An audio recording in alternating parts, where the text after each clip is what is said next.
ตอนเช้ามื้อนี้วันที่ 8 ธันวาคม ปี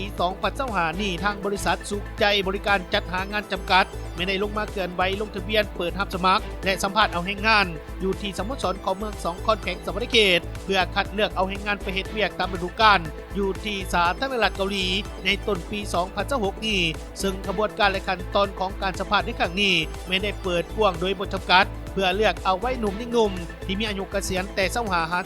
35 ปีที่มีสุขภาพแข็งแรงที่อยู่ภายในเมือง2 คอนและจากต่างเมืองต่างแขวงที่มีความสนใจอยากไปเฮ็ดเวียกตามฤดูกาลอยู่ที่สาธารณรัฐเกาหลีอย่างถูกต้องตามกฎหมายซึ่งเขาร่วมมีคำเห็นโอลมในพิธีครั้งนี้มีท่านคำพันธ์อินทวงศ์ประธานคณะกรรมการปกครองเมือง2 คอนและก็มีต่างนายทั้งแผนกแรงงานและสวัสดิการสังคมแขวงของการแรงงานสวัสดิการสังคมเมือง2 คอนและก็มีต่างนายทั้งแผนกบริหารกสิกรรมแผนกทรัพยากรมนุษย์ท้องถิ่นและแผนกสิ่งแวดล้อมด้านกสิกรรมจากเมืองยอจูสาธารณรัฐเกาหลีเข้าร่วมสังเกตนำเพื่อเป็นการหับประกันเหตุให้กระบวนการหับสมัครและคัดเลือกเอาแรงงานมีความสะดวกโปร่งใส